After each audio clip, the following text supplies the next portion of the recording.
no banco de reservas, esperando, para o caso do senhor ser guindado a cabeça de chapa, assumir a vice. Isso foi do Partido dos Trabalhadores. Fernando Haddad, boa tarde. Muito boa tarde. Boa tarde, nos ouve, Fernando Haddad? Muito bem. Obrigado. É um prazer falar com o senhor. Queria começar perguntando sobre um pouco de como foram essas tratativas para chegar a essa definição de estratégia. O senhor como vice, a Manuela Dávila ali no banco de reservas, esperando, para o caso do senhor ser guindado a cabeça de chapa, assumir a vice. Isso foi negociado a cada reunião com o ex-presidente Lula? Foi difícil? Amadureceu nos últimos dias? Como foi esse processo? Bom, o Lula desde sempre, ele quis ter um conjunto de partidos historicamente aliados a nós em torno da sua candidatura. Então, o PCdoB, por exemplo, da Manuela Dávila, historicamente se alia ao PT nas campanhas presidenciais desde 1989. O PROS está conosco nessas eleições, o PCO está solidário ao presidente Lula, sobretudo em função da injustiça que ele está sofrendo, né? E resolvemos nos reunir todos em torno da candidatura Lula para vencer as eleições e levar o Lula ao Palácio do Planalto a partir de 1º de janeiro. Nós entendemos que a candidatura Lula é a que mais representa os anseios do povo brasileiro nesse momento, tem o melhor plano de governo, que é a antítese de tudo que representa o governo Temer e do PSDB, e nós queremos que o país recobre a esperança, né? Que a gente volte a gerar emprego, oportunidades educacionais, tudo que o povo lembra dos bons tempos do presidente Lula. Já está definida a participação do senhor no primeiro debate, que será amanhã o debate da Band? O senhor representará o ex-presidente Lula nesse debate? Estamos fazendo esforços no sentido de garantir o cumprimento do Código Eleitoral. O Código Eleitoral é claro. Enquanto a candidatura do presidente Lula não sofrer um juízo do Tribunal Superior Eleitoral, ou seja, mesmo que esteja sendo contestada, ele tem todas as prerrogativas de um candidato, todos os direitos de um candidato. Então, no nosso entendimento, a Justiça tem que liberar a participação do presidente Lula do primeiro ao último debate, enquanto não houver um julgamento final que nós esperamos que seja favorável ao registro da candidatura. Boa tarde, prefeito. É a Aline que fala com o senhor. Muito boa tarde. Agora, em relação a essa definição que acabou ocorrendo e que dirigentes e petistas chamam até num tom de brincadeira e numa provocação em relação ao desfecho envolvendo o Moro de chapa triplex. Dirigentes do PCdoB e da própria Manuela Dávila vêm afirmando que a vaga de vice está garantida para o partido, independentemente de quem seja o candidato. Na prática, se o Lula conseguir ser candidato, ou o período em que Lula continuar sendo candidato, dependendo do desfecho do Tribunal Superior Eleitoral, Manuela Dávila será a vice na chapa? Assim que a candidatura do presidente Lula for confirmada, terei o enorme prazer de ceder a vaga de vice para Manuela Dávila. Esse é o acordo. Eu sou coordenador do programa de governo do presidente Lula, sou companheiro dele há mais de 20 anos de trabalho. Eu trabalho com o Lula desde 2003, quando ele tomou posse como presidente. Fui seu ministro da Educação. Não terei nenhum problema em honrar esse acordo, porque isso significará que Lula será presidente em 2019. E é por tudo isso que nós estamos trabalhando, para que ele volte à presidência da República. E isso é a coisa mais importante que nós temos pela frente. Essa é a nossa tarefa, reconduzi-lo ao Palácio do Planalto. Agora, em relação, independentemente da formação da chapa, em relação à disputa, nós vimos primeiro uma série de pulverizações de candidaturas, depois Geraldo Alckmin conseguiu aglutinar as forças ali do Centrão, Ciro Gomes ficou isolado muito, aliás, em função da articulação de petistas, Marina Silva da mesma forma, Jair Bolsonaro, e a esquerda conseguiu unir pelo menos parte dos representantes ainda nesse segundo turno. Para a análise de vocês, um segundo turno com Jair Bolsonaro é eleitoralmente mais fácil no segundo turno do que com Geraldo Alckmin? Olha, nós temos a impressão que, por várias pesquisas de opinião, a população está unida em torno do projeto que o Lula representa, né? Isso está muito claro em todas as pesquisas de opinião, inclusive, confirmada a sua candidatura, não tenho dúvida que ele vencerá no primeiro turno. Caso isso não aconteça, o nosso campo estará unido em torno da oposição ao projeto atual do governo Temer e PSDB. Esses dois partidos, PMDB e PSDB, estão juntos, dando sustentação a um governo, na nossa opinião, ilegítimo, que está concorrendo com ações antinacionais e antissociais contra o povo brasileiro em geral. E eu tenho certeza que em outubro o povo vai dar um basta a isso. Fernando Haddad, a gente sabe que a política é um espaço de muita luta, de muito conflito, e que as estratégias são muito importantes. Adotar estratégia significa, às vezes, deixar alguns feridos pelo caminho. Depois tem que consertar, cicatrizar, se entender. Por exemplo, esse processo de definição da estratégia do PT causou um certo estremecimento com Ciro Gomes, que já subiu o tom, está batendo no PT. Agora, num segundo turno, ou passa a chapa Lula-Manuela, e aí precisa dos votos do Ciro, ou passa, por exemplo, o Ciro, e aí também precisa levar votos para ele. Vai dar para fazer esse entendimento depois desse processo tão conflituoso? Mas veja, você vê a hipótese do Ciro apoiar o PSDB no segundo turno? Ou apoiar o Bolsonaro no segundo turno? O Ciro é um homem comprometido com os destinos do país, foi ministro do presidente Lula, apoiou a presidenta Dilma, foi contra o impeachment, denunciou a prisão ilegítima do presidente Lula, apontou as falhas do processo de perseguição política que ele está sofrendo. Então, o Ciro já deu essas declarações todas, né? E não será por uma questão eleitoral que ele vai abrir mão dos seus valores, né? Vai abrir mão do projeto que ele pensa para o país e que tem grande compatibilidade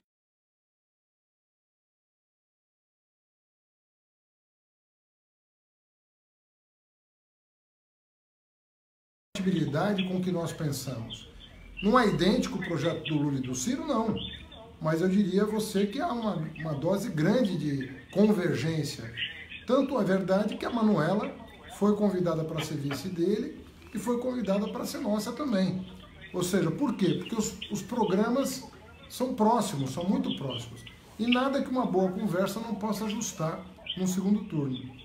Então eu tenho muita segurança de que o principal adversário do país não é o PT, não é o Lula, ao contrário. O que nós estamos verificando é que a população está repudiando o governo MDBista e PSDBista. PSDB e PMDB são os grandes responsáveis pela situação que o país se encontra. É mais fácil, Fernando Haddad, enfrentar Jair Bolsonaro ou Geraldo Alckmin no segundo turno? Esse é o tipo de cálculo que não se deve fazer, né? Porque o que na verdade você deve fazer é apresentar um plano de governo para resgatar o país, gerar emprego, oportunidades. Olha, eu fui ministro da Educação do Lula. Você há de convir que quem fez mais pela educação do Rio Grande do Sul, naquilo que compete ao governo federal? Não existia Unipampa, as universidades federais estavam degradadas quando o Lula tomou posse, não existiam os institutos federais. Quer dizer, só o Lula fez mais de 20 novos campos universitários e 30 institutos federais no Rio Grande do Sul. A Unipampa não existia, só a Unipampa tem 10 cidades com campos universitários. Então a gente tem que reconhecer que o que foi feito para resgatar a metade sul do Rio Grande do Sul, que vivia uma situação de depressão, toda uma série de iniciativas. O povo lembra de tudo isso. O povo tem isso na memória e é por isso que ele lidera todas as pesquisas de opinião. Agora, prefeito, em relação a um cenário de indeferimento da candidatura do ex-presidente Lula, porque apesar de uma série de jurisprudências, os casos anteriores, e estou aqui mencionando efetivamente a lei da ficha limpa, são casos bem pouco representativos. E a justiça, os posicionamentos da justiça estão cada vez menos previsíveis. No caso de um indeferimento da candidatura de Lula, vocês acreditam que vão conseguir garantir um percentual razoável de transferência de votos, então, para a chapa que vai ser coordenada pelo senhor na cabeça de chapa e Manuela na vice? Olha, a nossa proposta é a seguinte: existe um dispositivo na lei de ficha limpa que permite aos tribunais superiores garantirem, em casos específicos, a candidatura mesmo de uma pessoa condenada em segunda instância. E o Lula já disse alto e bom som: se até o dia 15 apresentarem uma única prova de que eu cometi um ilícito, eu abro mão da minha candidatura. Né? Se acharem uma mala de dinheiro, como acharam no apartamento de alguns, uma conta no exterior, alguma prova, alguma coisa concreta contra mim, nem eu quero ser lançado a presidente da República. Mas eu preciso que a população esteja convencida disso. Então, o Lula é o primeiro a dizer: eu abriria a mão da candidatura se aparecesse uma prova concreta contra mim. Como não vai aparecer, porque eu sei o que eu fiz da vida, diz o Lula, eu sou candidatíssimo e vou levar minha candidatura às últimas consequências. Nós não podemos aceitar esse estado de coisas. Nós não podemos aceitar que um processo desse, todo falho, tire da corrida presidencial num momento de crise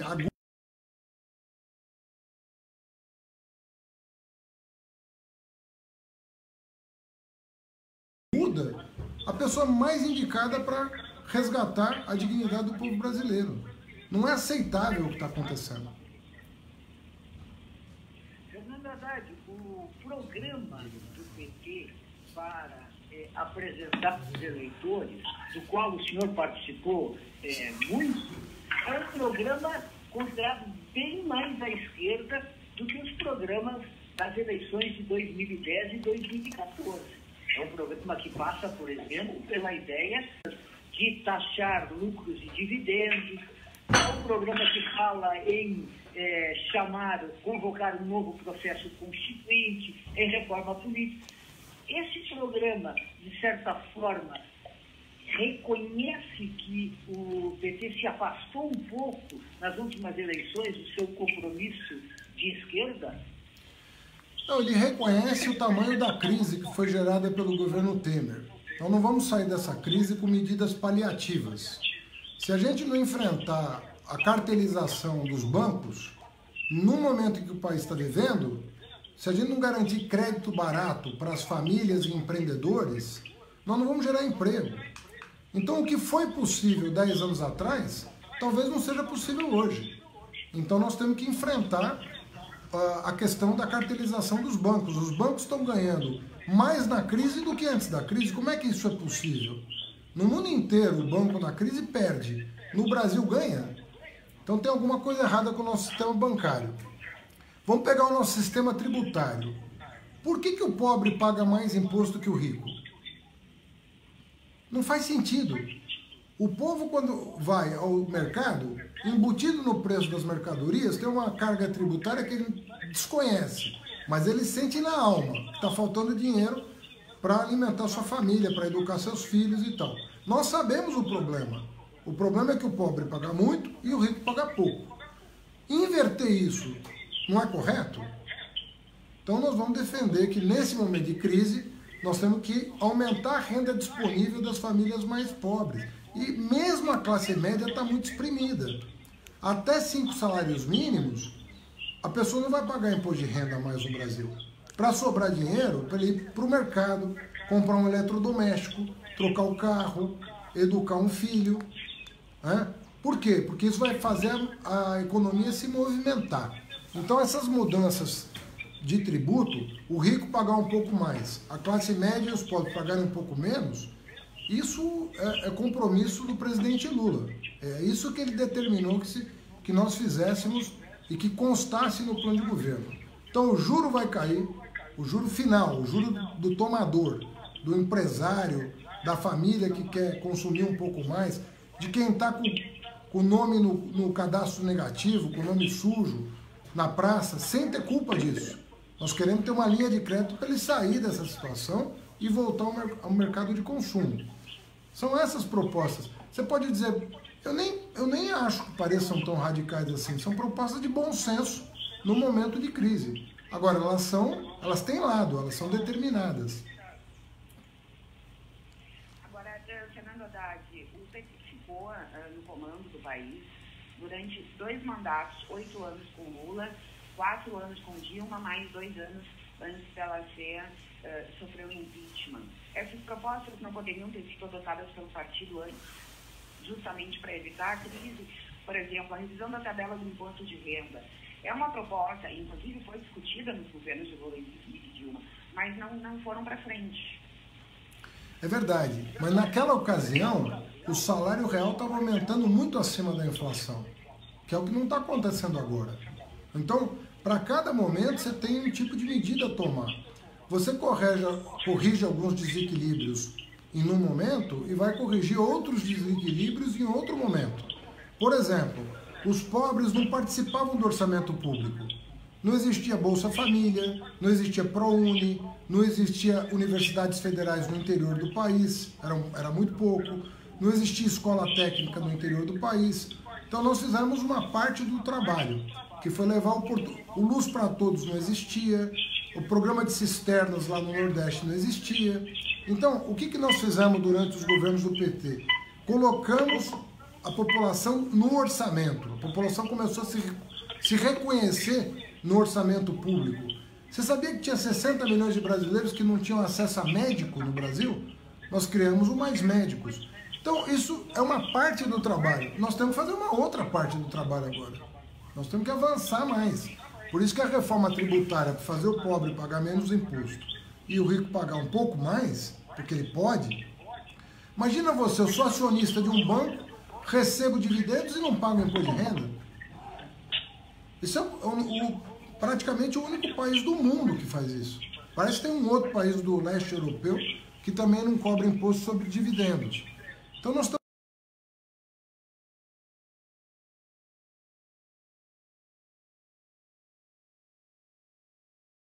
Vamos corrigir agora que a economia exige, né, corrigir uma outra série de distorções que não foi possível corrigir no passado. Então nós fizemos muito, Lula saiu com mais de 80% de aprovação. Vamos lembrar que a Dilma foi reeleita e passou a ser sabotada depois de reeleita, né, que originou essa crise institucional que nós estamos vivendo, mas o povo sabe que nós sabemos governar para quem mais precisa. Agora, Fernando Haddad, em relação ao apoio necessário para a aprovação de projetos e propostas como essas, que são bastante polêmicas e que sim enfrentam resistências, ao que tudo indica, considerando a divisão do fundo partidário nas eleições desse ano, que são as primeiras eleições sem a possibilidade de financiamento privado das campanhas, a renovação do Congresso Nacional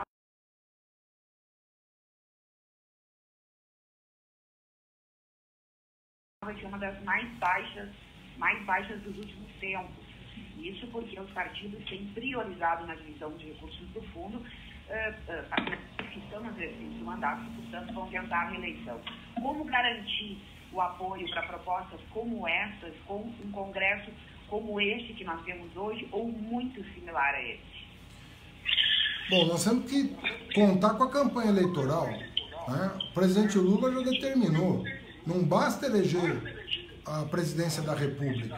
Nós vamos voltar para o Palácio do Planalto, mas nós precisamos fazer campanha para os nossos deputados federais e senadores. Ou seja, nós temos que fazer um apelo para a população não voltar na base de sustentação do governo Temer.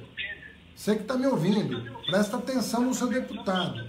Se esse deputado do PR, do PSD, desses partidos todos que hoje estão com o Alckmin, do PSDB, se eles são base de sustentação do governo Temer, se votaram a favor da reforma trabalhista que tirou direitos seus, que limitou a capacidade do Estado de investir o teto de gasto, não vote nesse deputado. Você pode mudar o Brasil com o seu voto, não basta eleger o Lula presidente. Você tem que eleger uma base de sustentação para o Lula, no Congresso Nacional. Câmara dos Deputados e senadores têm que estar afinados com o discurso do presidente Lula. Vai facilitar enormemente as reformas que nós teremos que fazer.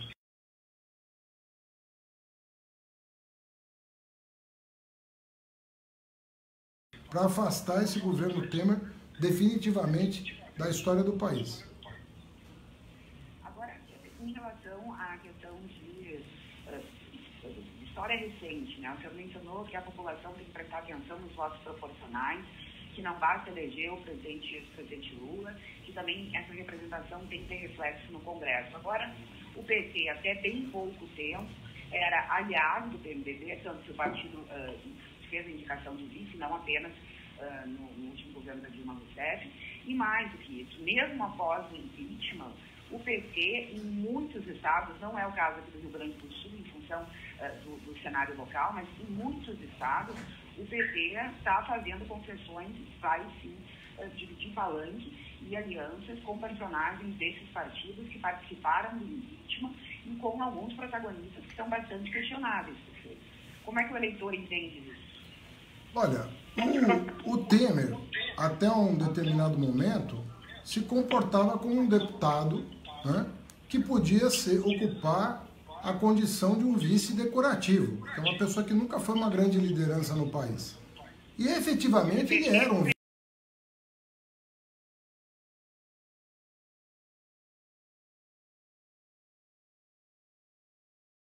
Ele escolheu o PMDB, o Temer já esperando ter um vice decorativo, é isso? O vice é uma questão mais simbólica do que efetiva. Ninguém elege o presidente achando que o vice vai dar um golpe no titular. É uma loucura imaginar que o PT poderia pensar que o vice Michel Temer fosse se aliar aos tucanos para tomar o poder. Isso é uma coisa tão impensável. Até o Alckmin, que dá sustentação para o governo Temer, disse que o Temer fez um papelão ao aprovar o impeachment da titular. Então, ao invés de condenar a atitude traiçoeira do Temer em relação a Dilma, nós vamos condenar a Dilma por ter sido traída?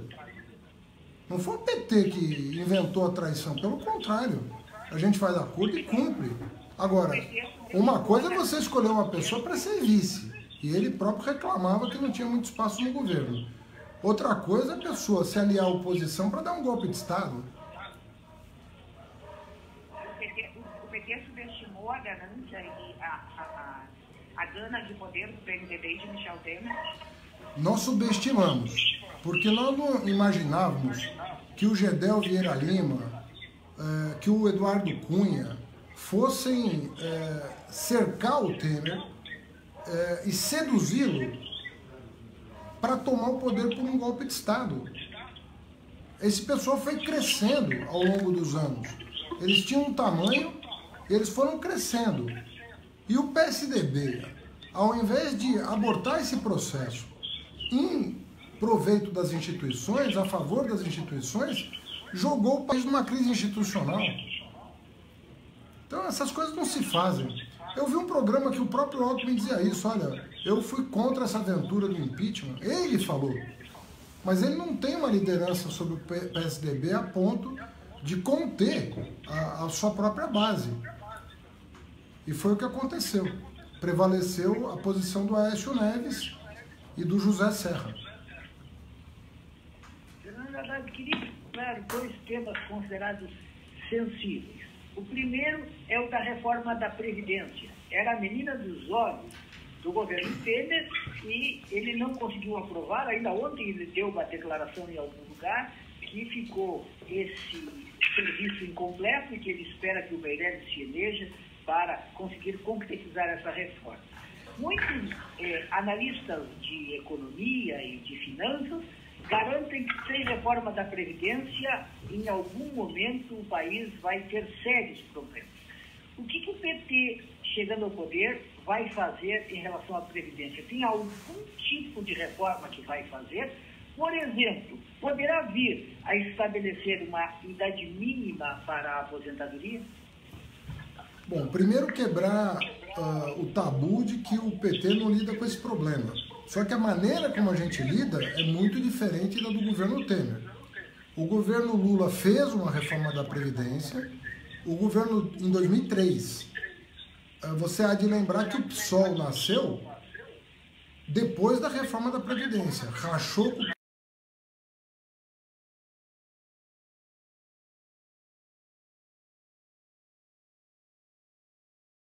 PT para criar um partido em função da reforma da Previdência.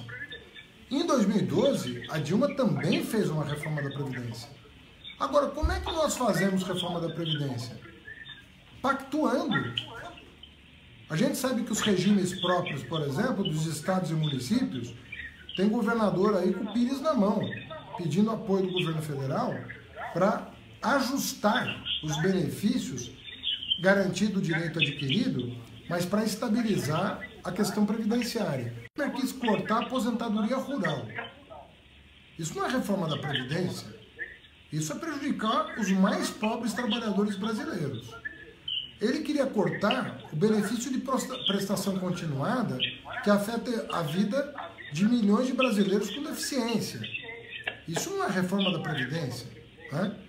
Então, vamos separar as coisas, em primeiro lugar, tratar assistência de um jeito, regime geral de outro, regimes próprios de municípios, estados e União, e vamos abrir uma mesa de negociação com os trabalhadores, não tem problema nenhum. Lula fez, Dilma fez, e o Lula, se tiver que ajustar as contas públicas, vai fazer como sempre fez. O Lula é campeão de ajuste em contas públicas. Agora, ele não prejudicou ninguém para fazer esse ajuste. Ele não tirou direito de ninguém.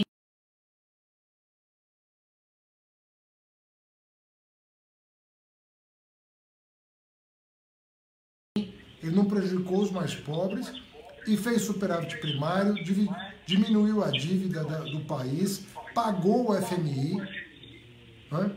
Acumulou 360 bilhões de dólares de reservas cambiais. Então, o Lula sabe como fazer para ajustar essas contas sem prejudicar os de baixo, os que precisam ser promovidos, emancipados economicamente. O senhor mencionou essa questão de sem prejudicar os de baixo, e de fato, os avanços no governo, especialmente os do ainda, em relação às questões sociais, são inegáveis. Mas há muitos críticos da atuação do ex-presidente, justamente no sentido de que ele não promoveu uma igualdade real, porque apesar de ter garantido um certo avanço de classes mais baixas, Lula manteve intocáveis os do andar de cima. Para garantir igualdade na prática, num próximo governo, o PT pretende mexer no andar de cima de fato? Nós pretendemos, né? O Lula sempre foi muito orgulhoso de ter promovido as empresas nacionais, inclusive no exterior. A presença do Brasil no exterior, né, na África, na América do Sul, junto aos BRICS, né, China, Índia, foi impressionante. Rússia. Então, nós promovemos muito. Devíamos ter feito a reforma tributária para tributar mais os de cima e menos os de baixo. Mas conforme eu te disse, o salário real estava aumentando tanto acima da inflação, né, que na verdade a tarefa ali era colocar os trabalhadores no orçamento público, que foi conseguido com esses programas sociais todos que você citou e que melhorou muito a vida do trabalhador. Agora nós temos outras tarefas. Reforma tributária é uma delas, a população de mais baixa renda paga menos imposto, a de mais alta renda paga mais imposto. Isso é uma tarefa que nós temos que fazer. Sabemos que é difícil passar pelo Congresso Nacional. E a questão do juro bancário. Você pagar 100%, 120% do cheque especial, 200%, 250% no cartão de crédito, com uma inflação de 4% ao ano, então é uma coisa que nós vamos ter que enfrentar. Agora, nós vamos promover a indústria, né? Isso não significa não querer gerar emprego, tecnologia. Nós vamos ter que apoiar os empreendedores brasileiros, né, a gerar emprego. Então você pode esperar que nós vamos ter muito investimento no Brasil.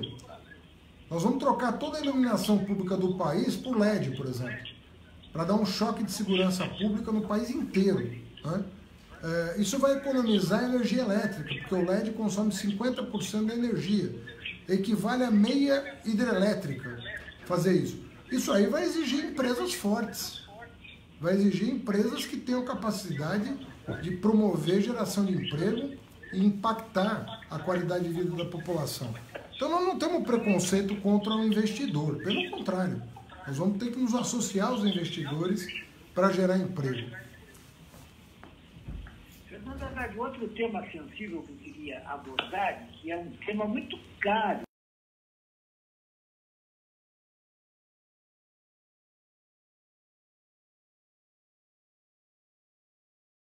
principalmente a militância de base do PT. É a questão da chamada democratização dos meios de comunicação de massa, a regulação da mídia.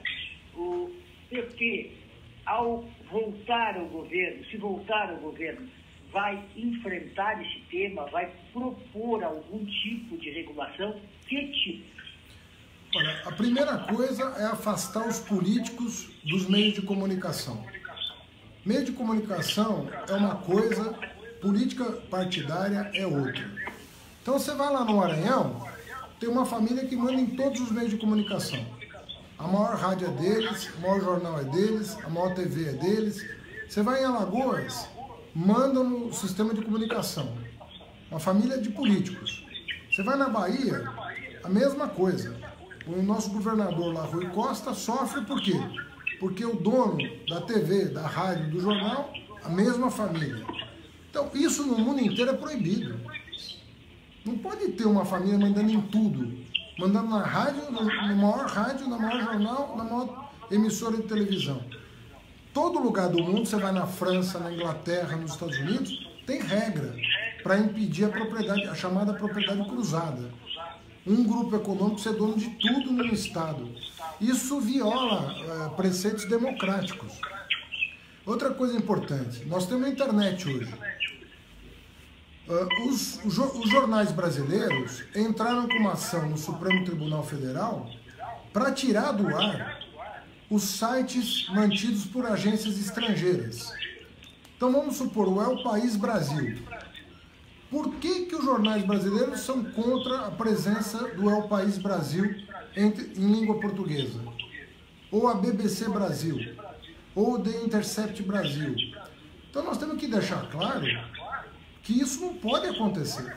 Agências internacionais têm todo o direito de manter sites noticiosos para ampliar as vozes, né?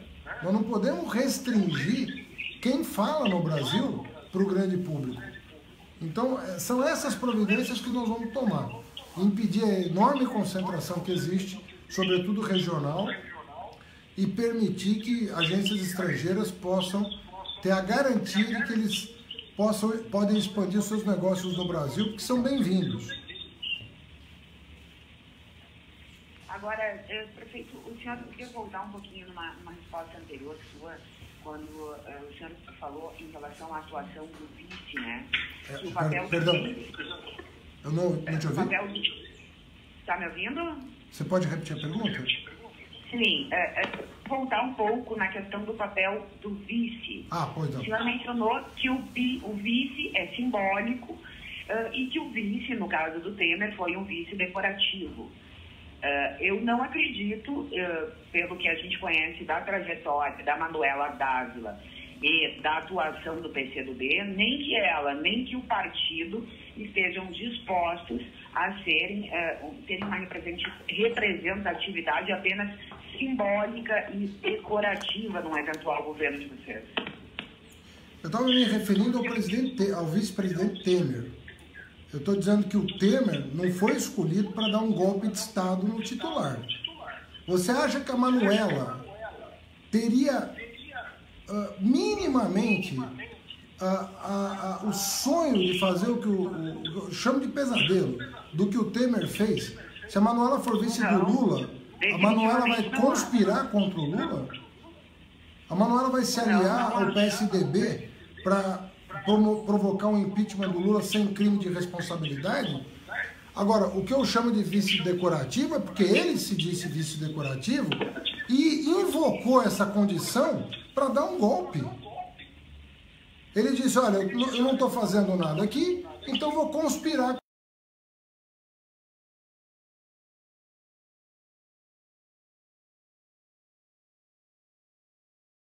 contra titular. Então eu estou usando um termo que ele utilizou para se referir a si próprio, para justificar a responsabilidade. Agora, nós estamos tendo muito cuidado na escolha do vice agora, porque a gente quer um vice do tipo do Zé de Alencar. Isso é vice. E o Zé de Alencar nunca disse que era vice decorativo. Ou você viu o Zé de Alencar reclamar da atuação dele junto ao presidente Lula? O Zé de Alencar tinha orgulho de ser vice-presidente do presidente Lula. Tinha orgulho. Nunca reclamou, pelo contrário, tinha um papel extraordinário. Tem muito de simbolismo na presença dele na chapa. Agora, você dizer, olha, eu sou vice-decorativo, vou dar um golpe de Estado para tomar o poder, aí é um pouco de exagero. E me perdoe a ironia que eu fiz, porque às vezes as pessoas não compreendem quando você faz uma ironia.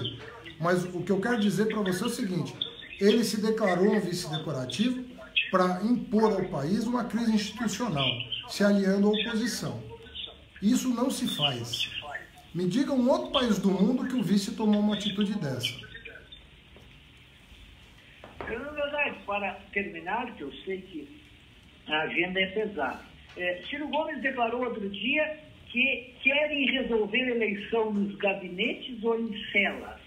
Já faz parte dessa nova situação em que o Ciro está se sentindo isolado? Olha, o próprio Ciro Gomes solidariamente manifestou apoio ao presidente Lula e considerou a sentença condenatória injusta. Disse isso em várias entrevistas. Então ele sabe muito bem que o presidente Lula está sendo perseguido politicamente e foi condenado injustamente. Eu não estou supondo que o Ciro pensa isso. Eu estou dizendo que ele declarou isso. Então não tem dúvida a respeito disso. Nós não podemos, diante de uma situação tão dramática, né, como a que o presidente Lula está vivendo, deixar dúvidas a respeito de que lado a gente está. Né? Nós temos certeza que nós vamos estar juntos em proveito de um projeto nacional de desenvolvimento que resgate a confiança, a dignidade e a esperança do povo brasileiro. Fernando, na verdade, um pouquinho mais de descontração nesse final. Aqui no programa, a gente sempre pede aos candidatos à presidência, a governo, a vice-presidência, que escolham uma música para a gente rodar, até para conhecer as preferências musicais dos candidatos. Então, gostaríamos de saber a sua escolha. Coloca Cálice aí do Chico Buarque e do Gilberto Gil. Beleza. Vai ser o hino dessa campanha. Afaste de mim esse cálice. Muito bem. Fernando Haddad, muito obrigado por nos conceder esse tempo. Boa sorte na campanha e até breve. Um abraço. Grande abraço para vocês.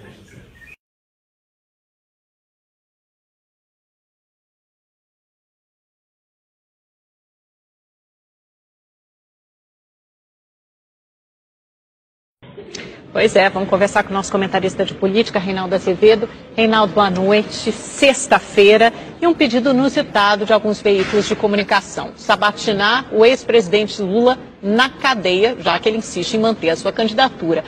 Pode isso, Reinaldo?